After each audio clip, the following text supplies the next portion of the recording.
Before I spoke a word, you were singing over me. You have been so, so good to me. Before I took a breath, you breathed your life in me. You have been so, so kind to me. Oh, the overwhelming, never-ending, reckless love of God.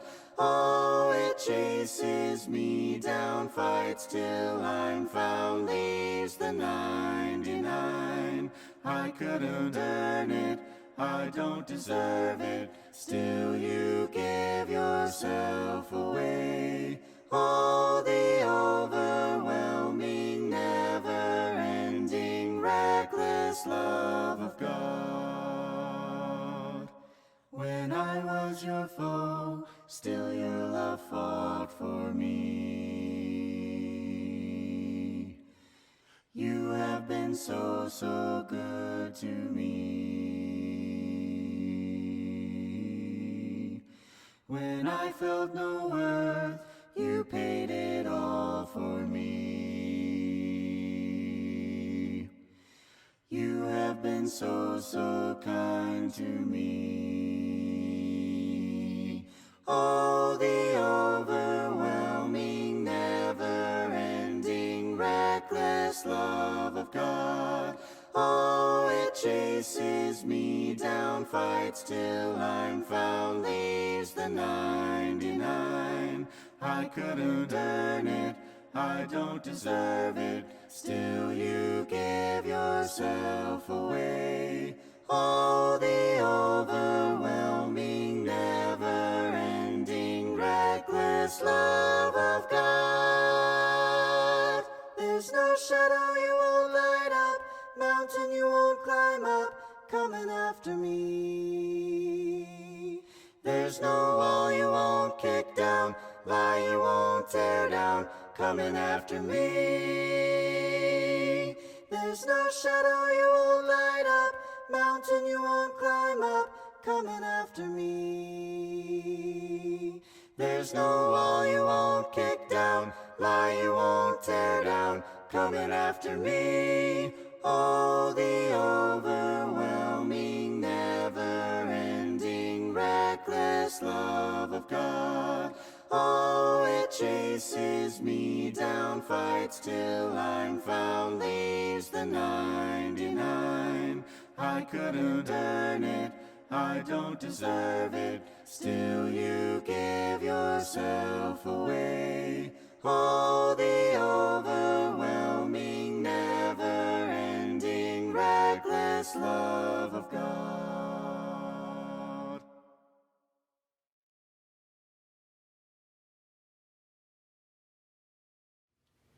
Good morning and welcome back to my office. We're still going at it from here, even though it's been a while since we've been doing this, and hopefully we'll get back soon. It's been 5 weeks though since Easter. 5 weeks when we normally have a large crowd that we didn't have anybody in a sense. We've got a national crisis going on, and usually a national crisis increases church attendance. I don't know where you were, but when 9/11 hit, I remember the congregation I was at, we had to put out more chairs that Sunday. And we kept them out for the next Sunday. And then there wasn't quite as many people the next week, and then the next week it kind of faded a little bit more. After about 40 days, the attendance had pretty much waned back to what it was before the crisis. And that happened. We're approaching 40 days since Easter. We're not back to normal. Like I said, with 9/11, everything was kind of back to normal, and we're not back to normal here. But 40 days, that's just kind of significant in the sense that what I want to look at today was about 40 days since the burial, since the resurrection of Jesus. 40 days, what happened in that time? The emphasis we always have in that time is the tomb. And the empty tomb, and then Jesus appearing, and then his elevation to heaven. That's kind of the front end of it, with an elevation followed by Pentecost. When the apostles got up and they preached in the temple courts, and 3,000 individuals committed their life to Christ, were immersed in that water to receive God's grace, to have their sins forgiven. Well, what happened in between those two times we emphasize? The burial, the resurrection in Pentecost. I want to start in Acts chapter 1. I'll just read verse 3 here. It says, after his suffering, it's talking about Jesus here, he presented himself to them and gave them many convincing proofs that he was alive. He appeared to them over a period of 40 days and spoke about the kingdom of God. 40 days since his death, his burial, his resurrection. And now he's appearing to his apostles in that 40 days. He's talking to them. He's interacting with them for these 40 days.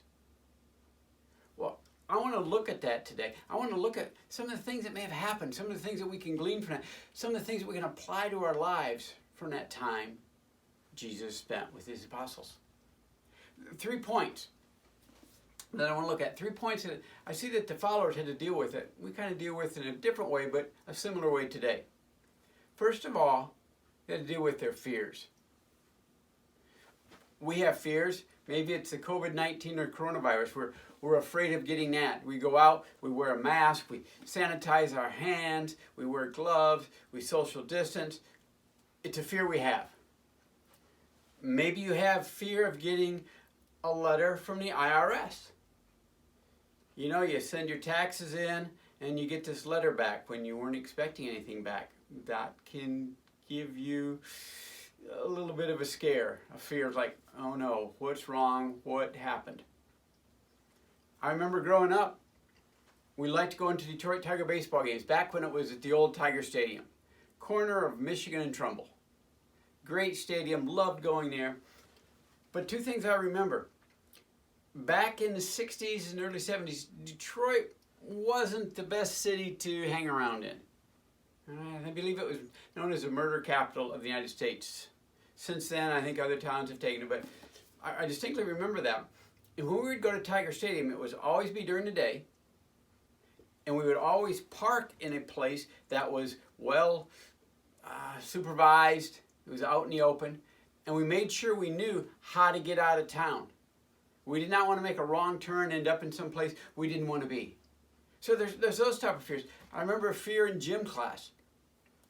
There was this one guy that was a grade ahead of all of us. I don't know why he was in with us, but we played floor hockey. And we had these plastic sticks and a plastic ball, and we'd go down and, floor hockey. Well, you kind of kept your eye out for this guy. Not that he was really, really good, but you were afraid of him. You see, he wouldn't come up and try to get the ball from you. He would come up and take that plastic stick and slap you across the shin. And man, it hurt. So we were afraid of him. He'd be kind of watched out for him. So fear, being afraid of things, takes on different meanings, different situations. For me, I'm not afraid of death.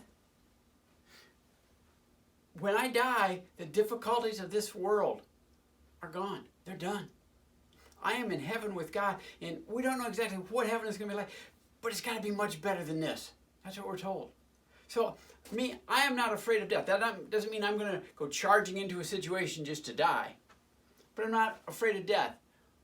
What I am afraid of is dying. Well, what's the difference? Well, death means I'm gone. Dying is the means, the process by which you get to death. If I go to sleep at night and don't wake up the next morning, that's the way I want to die. I don't want to die of a lingering illness. I don't want to be in a situation where I'm tortured, where I'm miserable. So I'm not afraid of death, but I'm afraid of dying. The apostles, they had fears also. And that's the first thing I want to look at today is some of their fears. In John chapter 20, go to John chapter 20, verse 19. On the evening of the first day of the week, when the disciples came together, the doors were locked for fear of the Jewish leaders. Jesus came and stood among them and said, "Peace be with you." They were behind locked doors. Why? Because they were afraid. They feared the Jewish leaders. Why would they fear them? Well, they had just seen what had happened to the Messiah. The Messiah, he could heal people. He could feed thousands of people with a couple of fish and some loaves of bread. He could raise people from the dead. He could do all of that. And they knew he was alive now. But why hadn't he stopped them? They had saw the death that he went through, how he died. And it was horrible. They were afraid. They're behind locked doors. Over in Luke chapter 24, it's called The Road to Emmaus. It's kind of titled like that. A couple of guys are walking along, heading from Jerusalem down to Emmaus. Walking along, and Jesus comes up and starts talking to them. They visit, they go, they have a meal together, and all of a sudden they realize who it is, and they run off to tell the apostles. Well, I want to pick it up in Luke chapter 24. I want to read starting in verse 36. Luke chapter 24, verse 36. While they were still talking about that, that's the minute it had come to talk to the 11 apostles, Jesus himself stood among them and said to them, "Peace be with you." They were startled and frightened, thinking they saw a ghost. He said to them, "Why are you troubled? And why do doubts rise in your mind? Look at my hands and my feet. It is I myself. Touch me and see. A ghost does not have flesh and bones, as you see I have." It says they were startled. They were terrified. It's kind of interesting. The word startled there means to fall as if falling through the air. Think about if you're on a plane and all of a sudden that plane starts doing a nosedive. I think you're going to be a little startled. That's a descriptive of what was going on there. It said they were frightened. The idea there is to throw into fear. They were frightened. They were startled.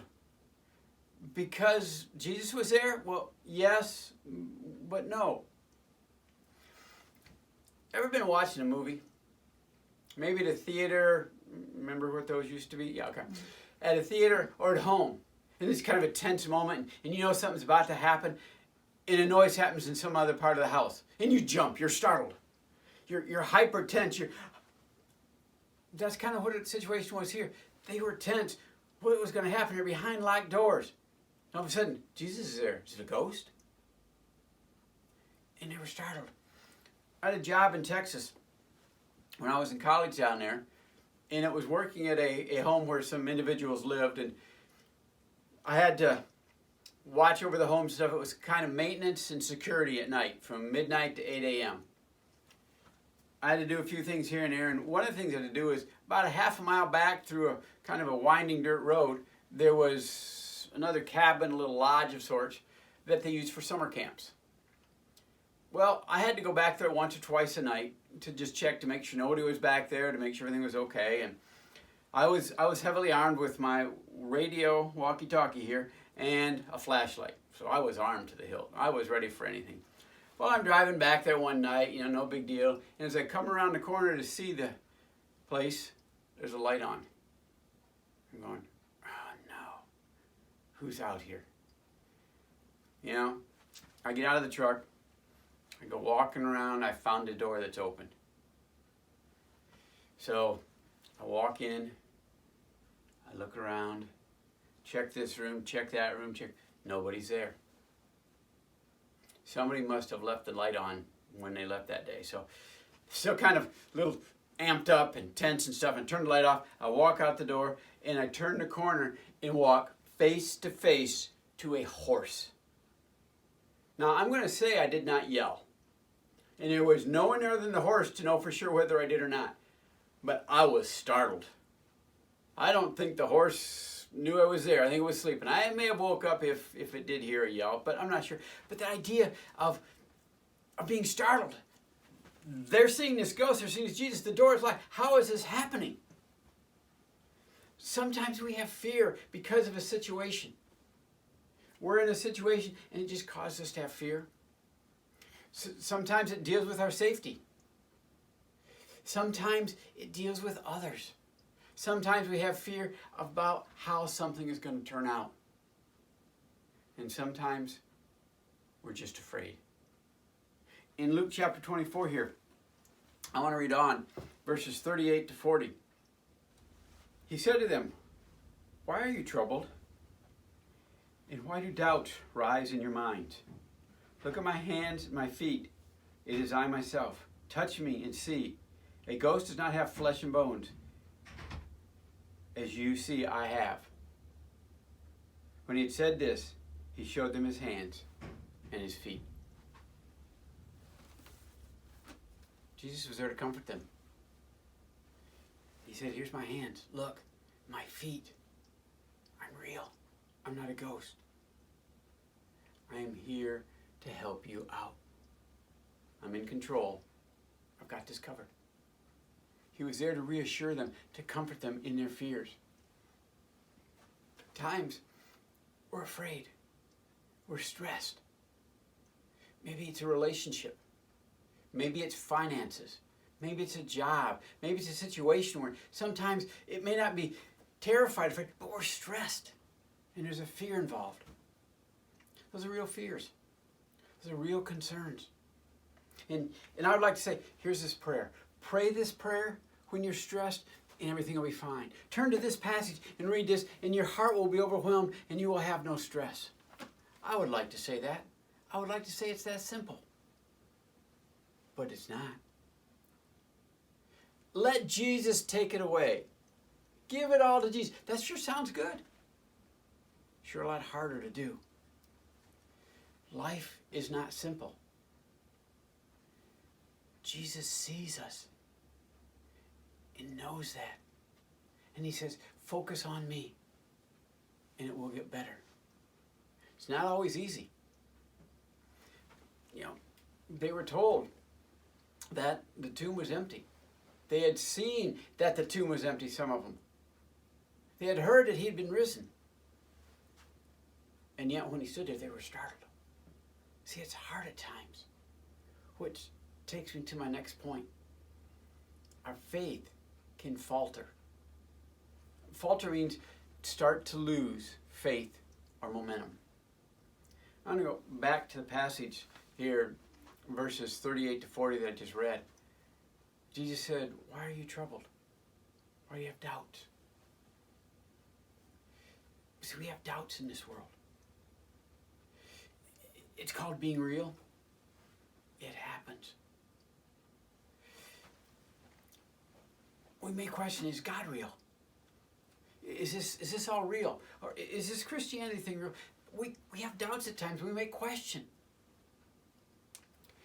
We may pray, and it does not happen like we think it should. Or maybe the ungodly thrive. And we're saying, how can this be? I'm trying to do God's work. I'm trying to follow God. And my life is like this. And yet I see this person, and they have everything. And yet they are not following God. Or you see hypocrisy in their life. How can that be? And we have troubles. We doubt. Maybe we're tired. We're worn down. And things just seem worse. We have no energy to deal with them. And we doubt. We question. And Satan loves that. I'm going to tell you, it is okay to have those feelings. It is okay to question. It's okay to struggle. We're human. We've all been there. My worst struggle came when I'd been a Christian about 6 years. I'd become a Christian in campus ministry. I'd risen to be one of the leaders in that campus ministry.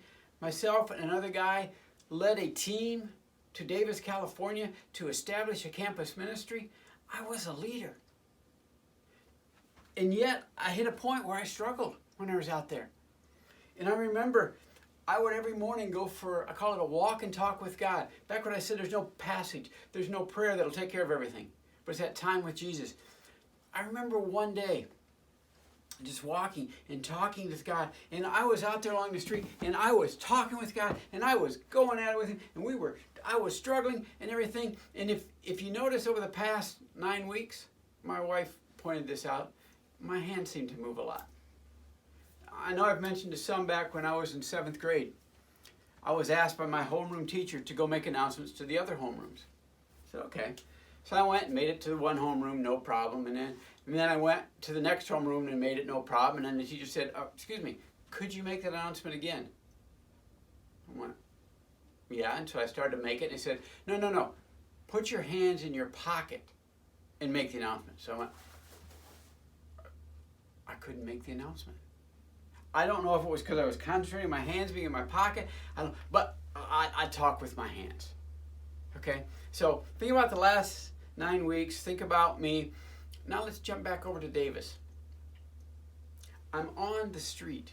I'm walking along. I'm on a street corner. And I am just talking with God and questioning God and complaining and just going at it like this. And all of a sudden it hit me. If somebody drove by, they may call the paddy wagon and come pick me up because I looked like a lunatic out there on the street. I was struggling. It's okay to struggle. I would encourage you to, if you're going to flail your hands, do it inside, not on the street corner. But it's okay to struggle. That happened. There is someone that did struggle, that did question, and he gets a bum deal. His name was Didymus, and we find him in John chapter 20. If you want to turn to John chapter 20, I want to read verses 24 and 25. Now Thomas, also known as Didymus, one of the 12, was not with the disciples when Jesus came. So the other disciples told him, we have seen Jesus. But he said to them, unless I see the nail marks in his hands, and put my fingers where the nails were, and put my hands into his side, I will not believe. Yeah, we know him as Doubting Thomas. I think he gets a bum rap. Why should he doubt? I mean, he'd been walking with Jesus for 3 years. He knew Jesus. Jesus said, this is going to happen. He'd been telling him. The other apostles said, what, we're going to lie about this to you, Thomas? Strange things happen. Doubts happen. We want proof at times. We don't always get it. But we turn to God. Look what happens here if we continue on. Starting in verse 26. A week later, his disciples were in the house again, and Thomas was with them, and the doors were locked. Notice that there? The doors are still locked. Jesus came and stood among them and said, peace be with you.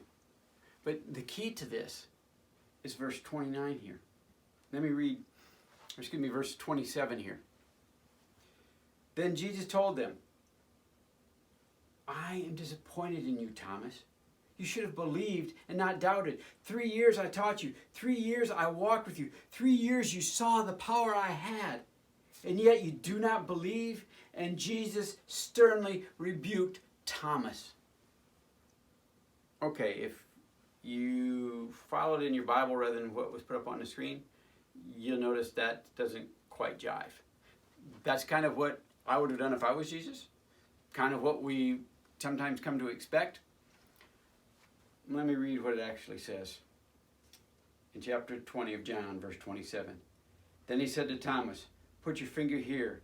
See my hands? Reach your hand and put it into my side. Stop doubting and believe. Stop doubting and believe. Jesus was there when he faltered. Jesus was there for him. Which brings us to our final point. When we fail. And we will.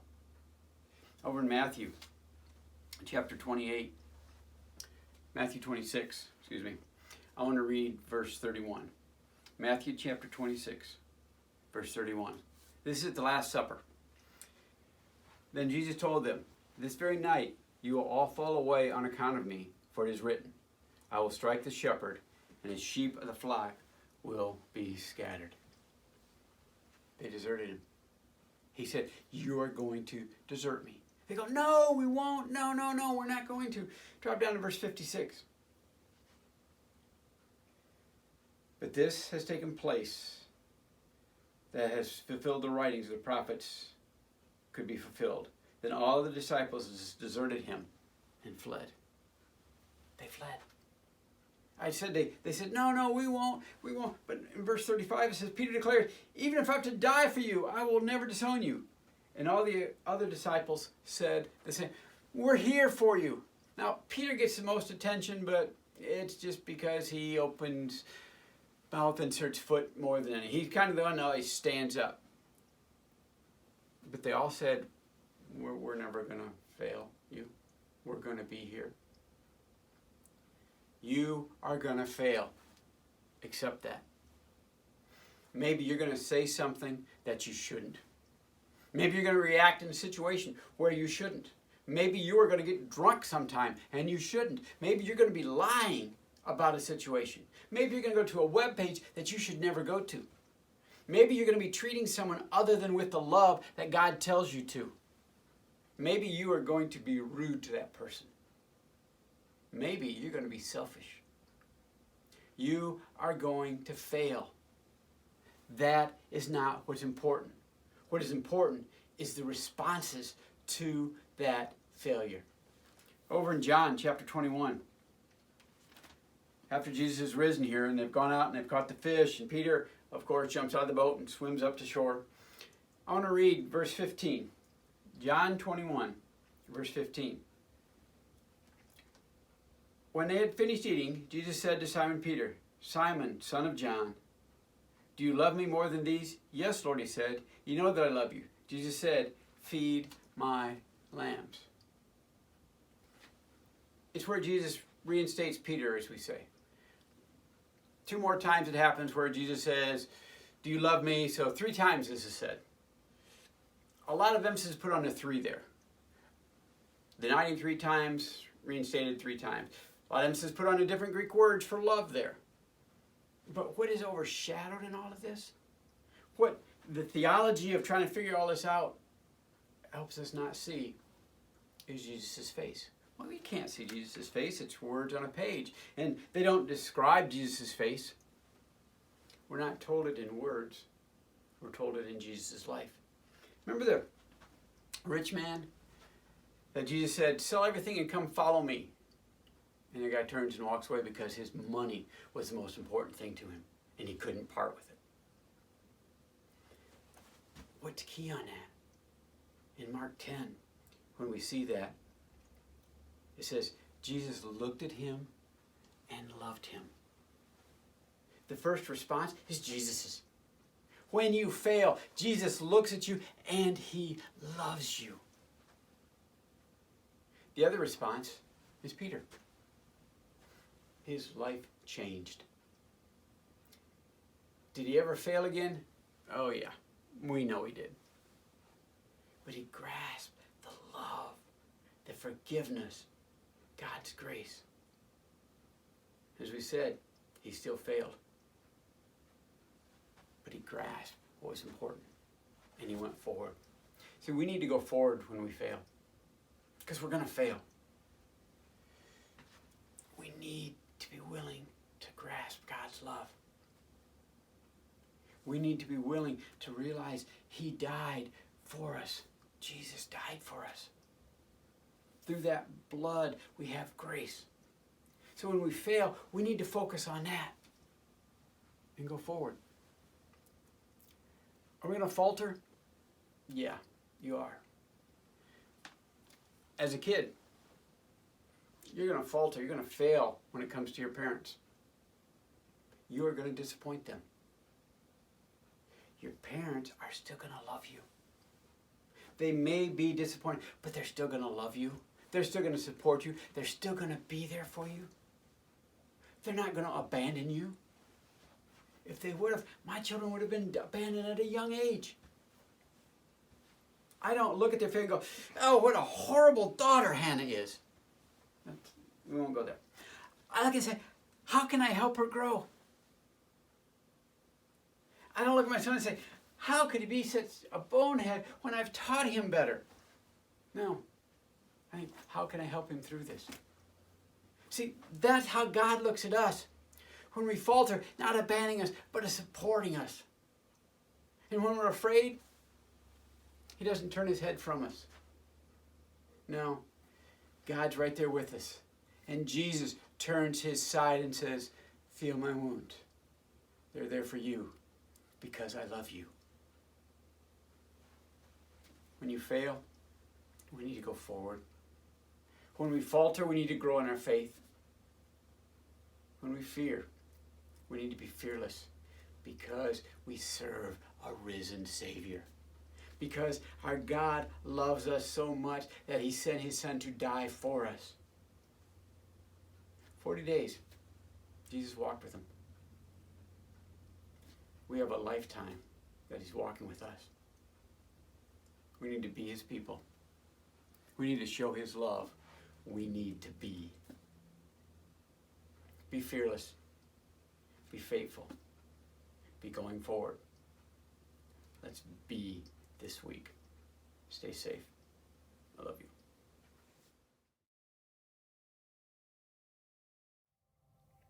I want you to remember that God's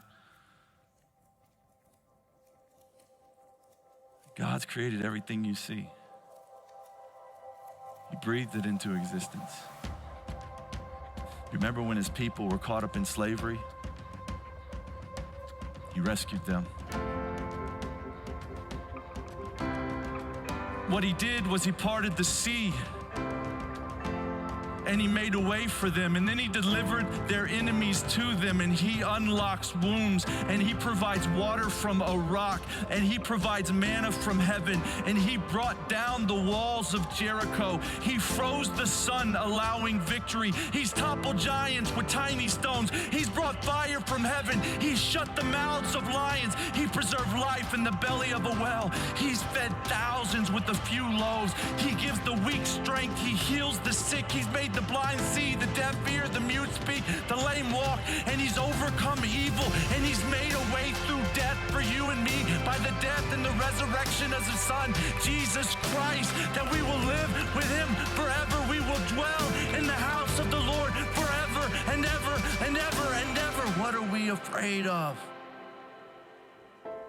His resume is flawless.